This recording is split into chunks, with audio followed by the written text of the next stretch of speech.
Hi, everybody. Welcome to another edition of Bengal Magazine. And first off, my thanks to Jeff Ventura for filling in for me for the last month. And on today's show, we're going to start with women's basketball and Sue Roarke. Sue's bringing along Barb Kiliszek, her senior point guard.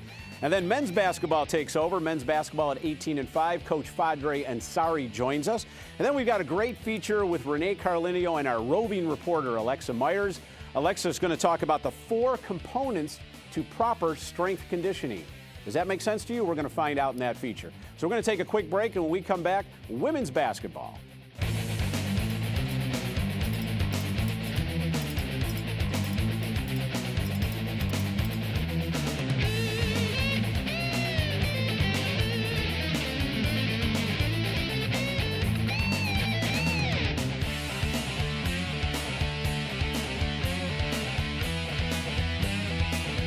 Hi, everybody. Welcome back to Bengal Magazine. We're going to talk women's hoops now, and man, are we going to talk about women's hoops. 21-2 after a win Tuesday night at Fredonia. 9 straight victories. Sue Roarke joins us along with senior Barb Kiliszek. And Sue, #1 seed right now with 2 games remaining, heading into the playoffs. What does that #1 seed mean? Does it mean anything, or is it a positive? Is it something you can utilize? You know, theoretically, the 1 seed gives you an easier road to the finals as far as the seeding goes. And more importantly for us, it would mean that we play home for the duration. Okay. And that first home game would be Tuesday, February 21st, right here at the Sports Arena. From a student-athlete standpoint and a senior, you've been with the team for a number of years, obviously. How is the team? Is the team playing on all cylinders right now, Barb, going into the conference playoffs? I think so, and I think we have a lot of people that step up, so I think going into playoffs, that's exactly what we need, and I think that'll push us through. I'm constantly amazed by this team that you can look down your bench and see 3, 4, maybe 5. You have depth on this team. Is that one of the successes of this team, being able to use a bench and get people in and out, give them blows, et cetera, et cetera? I think the depth is the big difference. I mean, Okay. we have 3 different players that on any given night could score over 20 points. Right. And then we also have people coming off the bench that can get into double digits for us. So it's definitely the depth has been the big change. Absolutely. Let us talk to this young lady a little bit more about her career at Buffalo State. And I'm absolutely delighted that you're on, Barb. You're one of my all-time favorites. I don't mind saying that because you epitomize what a student-athlete should be.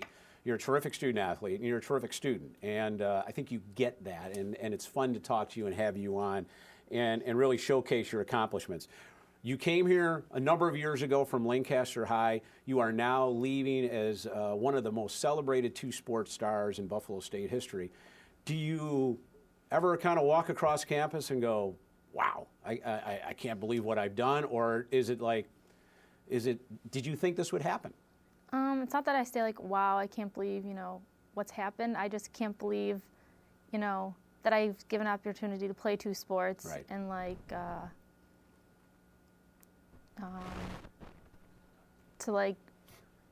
excel in them too, to have that opportunity. When you first came to Buffalo State, you came really, your first sport was soccer. We should let the viewers know that, and an accomplished soccer player. But when you got to Buffalo State, it was almost by mistake from what I'm listening to Nick DeMarsh. He went out to recruit you, and he was looking at somebody else? Yeah, he was looking at a different player, and I guess he had mentioned something about me, and my brother was there. And he had actually coached my brother, and he had asked who I was. My brother goes, that's my sister. There you go. And how celebrated is Barb? She's obviously a 2-sport star, 4-time All-Conference in soccer, Player of the Year in 2010. In basketball, All-Conference, 1,000-point scorer, school record in steals, and really is the floor general for you. Explain that. What does she mean to you on the basketball court? Barb probably has one of the highest basketball IQs of any student athlete I've ever coached. And she really not only understands her position and role on the team, but she understands where everybody else on the floor should be. So if somebody's struggling with something we're running, she can get them in the right spot. Right. When you got here as a freshman, you had told me earlier that you thought, maybe you were a little nervous about playing first soccer and then 2 sports. Why don't you take us back in your thought process when you came on campus and you started playing? Well, Buff State was actually the only school that I was going to play soccer at. I didn't originally want to play soccer. I just wanted to play basketball. Okay. But then Nick kind of convinced me to play. So when I got through my first season, the transition from going to soccer and basketball is completely different. Like, I feel like soccer, you have to have more stamina of like endurance, and then for basketball, it's a lot of sprinting. Okay. So it definitely was a big transition, but after my first year, I felt like I handled it well, so Right. that's why I continued to do it after that. And what was the hardest thing for you to work on from the transition? Is it physical, or is it even mental? I mean, there's no period in between sports. You come off the soccer field and boom, Sue wants you on the basketball court. I mean, is it physical and mental, more physical? I say a little bit of both. I mean, Yeah. physical, obviously, with, switching from having endurance to sprinting more, and then mental, kind of just, you don't get much of a break. It's kind of, going to school and sports, and Right. it's for a long period of time, so. Was there ever a time, Barb, where you said, "Oh my gosh, I just can't take this. This is." I mean, there must be periods where you go, "I'm exhausted," or did you just put your head down and just keep on going?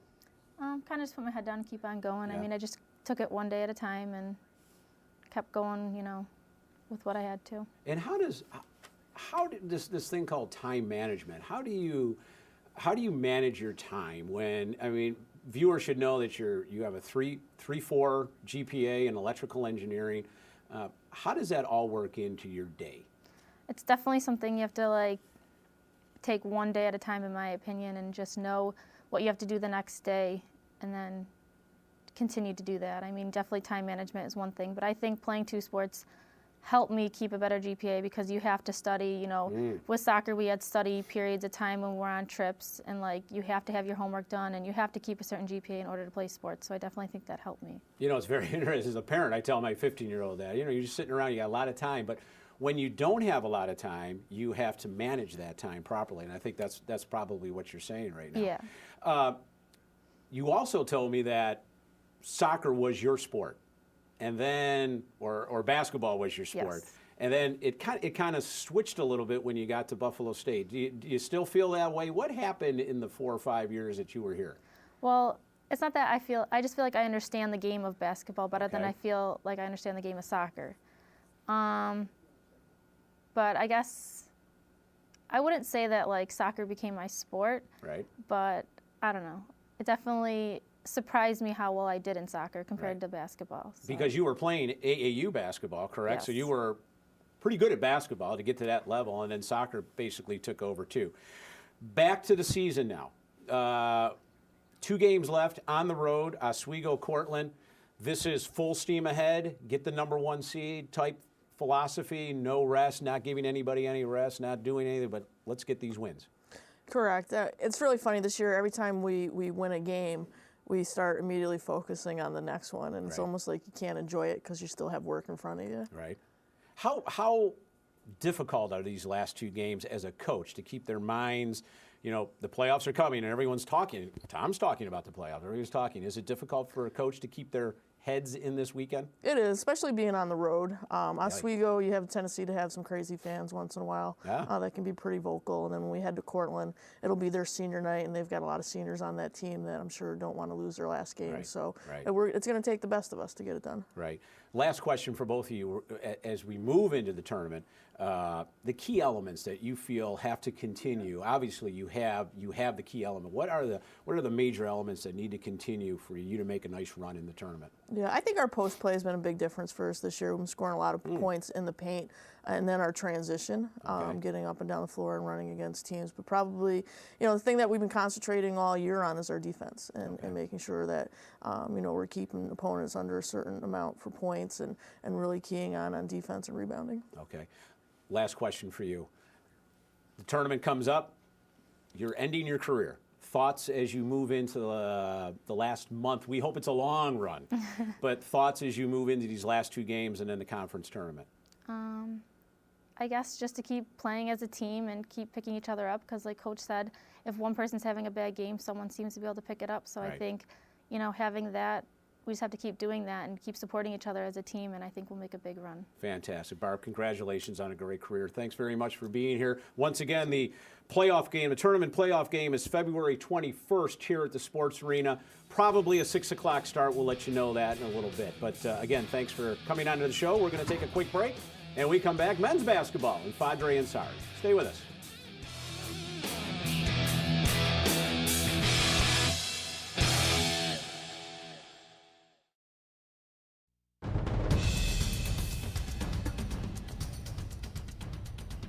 All right, let's keep talking basketball. We're joined by Fajri Ansari, the men's basketball coach, and the Bengals are rolling again, 18-5 overall and 11-5 in the SUNY play. And Coach, coming off Tuesday night's win at Fredonia, 70-67, and I don't know how you think about it, but when I saw that, I go, that's a good bounce-back win. Winning Fredonia, winning at Fredonia, and bouncing back from a couple of losses over the weekend at home.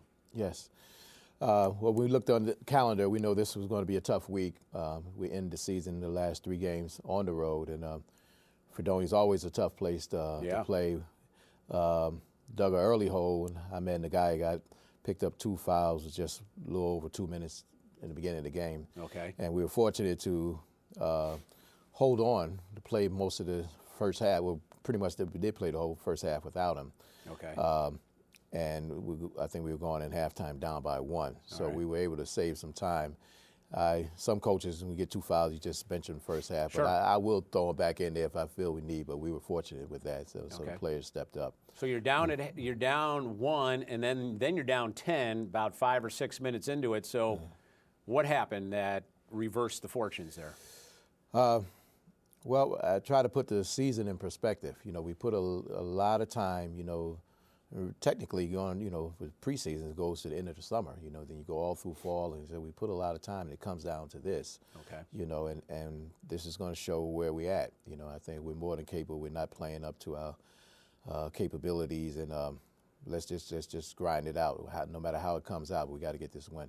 Okay. You forced 20 turnovers yesterday. You were out rebounded, but you forced 20 turnovers. And isn't that the style of this team? Isn't that what you're looking for? Yes, you know, as a coach, I want to try to teach. You know, I feel obligated to teach the game and help them to learn. On the court, our game really is pressure defense and fast break. And sometimes we get a little caught up in trying to execute, you know, things that we've been teaching on, working on, and then it gets us a little stagnant. You know, we don't really want to go in Fredonia in the 60s and 70s because that's really their tempo. So we're really fortunate, you know, only to score 70 and to come out with a win. And we got a mixture of some veterans and then a lot of new players. And even though it's still late, it's been, you know, a challenge watching that evolution. You know. Well, that's interesting. The season is 90% done, and as you look back with the tournament coming up, what do you like best about this basketball team? Well, I want to. It's hard to say the potential at this late in the game, but I think we're still not peaked, you know, and we're hoping the playoff time that we can still put forth our best game. We've been really good in moments, you know. And then there's been times we've been really bad, you know. So the consistency is really important right now. Interesting. You lose a big player, a very important player in Justin Mitchell, who I believe has a fractured hand or a bone in the hand. He's basically out for the rest of the season, a junior. What kind of challenges does that pose for you as a coach and these guys? You lose your center. He's a leaper. He's a shot blocker. How do you approach this now? It's a big challenge because you look for, you always want to give a visual picture and how to overcome things. And more of our reference points is not the same as our young reference point. You know, when you talk about a battle, you know, their war scenes are more technical, you know, electronic and blasting, but where, you know, I have a reference point. The man goes down, somebody else pick up the flag, and you got to go march on. There you go. You know, so we try to give them that scenario, and we dealt the last couple of games, well, especially last Saturday and last night. You know, we was trying to adjust to life after Justin. So I thought last night was really good character win, and realized that, you know, this is it. This is what we have, and this is what we're gonna have to go forth with. We struggle, you know, I give credit to Fredonia, but I thought we made it a little harder than need be. Okay. But hopefully that's out of our system, and we, you know, get ready. We need another, you know, well, we need 2 more wins, you know, if we can. But, you know, it's all about the playoffs at this point. And those 2 wins could be this weekend, a tough road trip, Oswego and Cortland, and without Justin. Is this a continuation of learning how to play without Justin? Yeah, you know, it's been an up and down season because, you know, we lost him early in the season with an ankle. That's right. Bad ankle sprain. That's true. It was 4 games without him, and then the next 2 is kind of just reintroducing him back and he had 2 great games, double-doubles, and he was right there, and I really feel bad for him. He's crushed, and you know, so the team, after getting, you know, uplifted, you know, we're on a roll again, and you know, and have to lose him. So, you know, it's strategy now. We're subbing a little bit like hockey in Fredonia, you know, just trying to fill in that spot. But unfortunately, the team as a whole, you know, pulled it through. We've got about a minute left. I'm curious, at this junction, do you care about the other team, or are you more worried about your team and execution? At this point, I think it's more about our team. You know, we're still a bit young to really understand and put too much time, because when you have 3 games in 1 week, you know, with school and everything, you really don't have much time to prepare and go through strategy. So at this point, we have to play our game and execute, you know, and we have to make some adjustments. Fortunately, it's not the first time that we're playing them, so it should be some little familiarity. But we have to do what we have to do now in terms of focus for how we play. Well, Coach, thanks very much for being on again. We are anticipating a playoff doubleheader on February 21st, the women at 6, the men at 8, although there's still some schedule to be left to be played. But right now, we're hoping that February 21st, Tuesday, is a playoff basketball doubleheader at the Sports Arena, 6 and 8 o'clock. And again, thanks, Fajri, and good luck this weekend. Thanks. As we go off, I do want to mention our Tim Horton Athlete of the Week, and it's Caitlin Mergler, our swimmer, junior swimmer. As you can see, she just did some outstanding events at the recently held SUNY Swimming and Diving Championships at the Flickinger Center. So congratulations to our Tim Hortons Athlete of the Week. It's Caitlin Mergler. We're going to take a quick break, and when we come back, Alexa Myers is going to join us, and we're going to see a feature, on the 4 components of terrific strength and conditioning. Stay with us.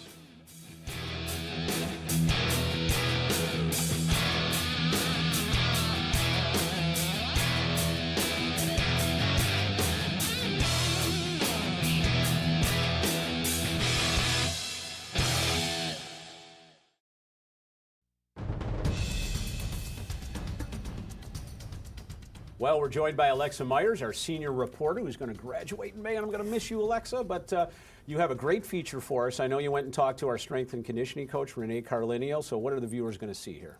Viewers are going to see a lot of student athletes doing different workouts that you wouldn't expect as a viewer. Okay.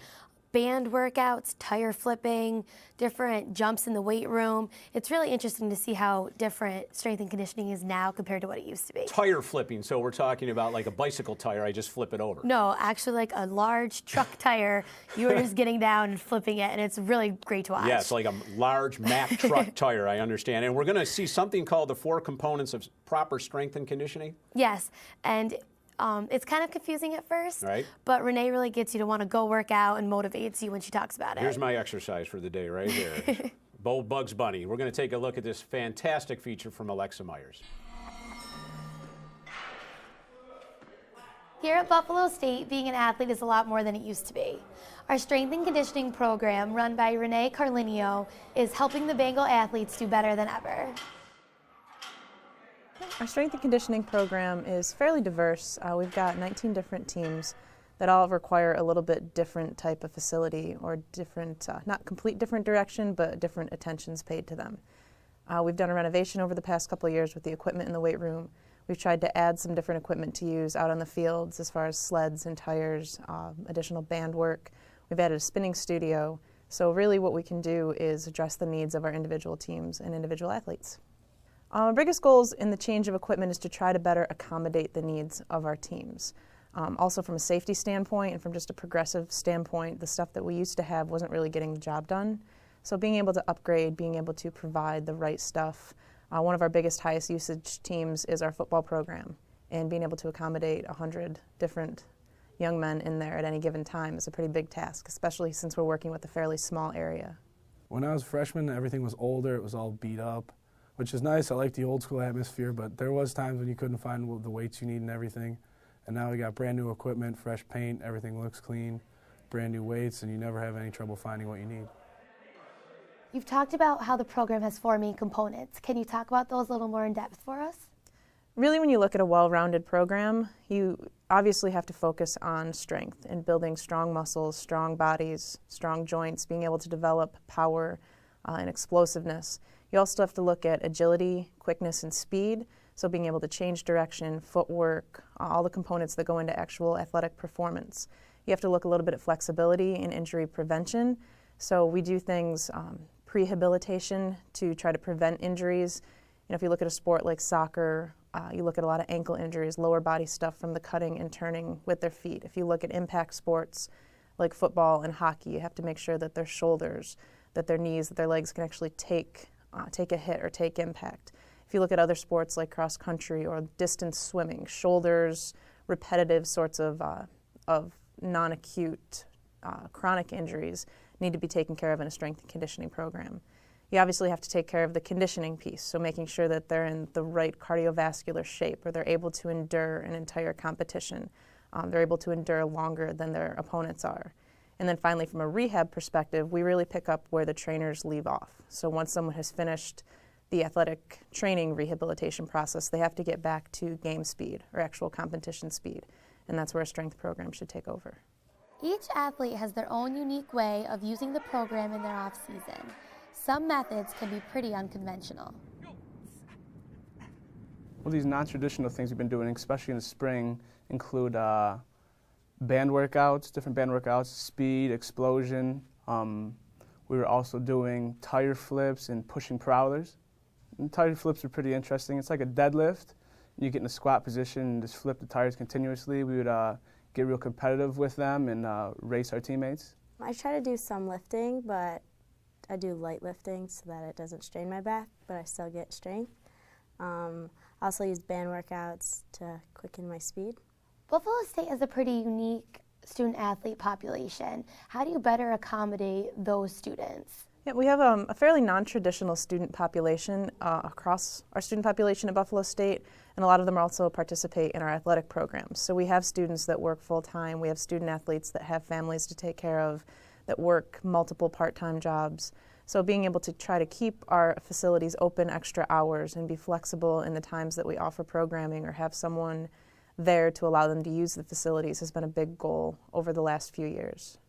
Buffalo State Athletics is going to be seeing big and exciting changes soon, but Coach Carlinio's goals remain the same for all her athletes. I'd like to see our programs continue to evolve. We're getting ready to do a total renovation in Houston Gym, so it's going to be tough for a year or so. With our limited facility space as it already is, we're going to lose a little bit more. So we're going to need to be creative in addressing the needs, especially of our bigger teams with limited space. What my real goal is to just continue to progress in our development of their programs and engagement of the student athletes, getting them all on board, getting them really working hard together, especially in the off season. We do most of our work when they can't be with coaches. So providing them opportunities, motivating them to get in there, building a good team atmosphere, and getting them to work hard. You know, I think you're right. I am ready to go and lift some weights and get pumped up here a little bit. Great feature. So what do we have in the hopper? What are you working on next?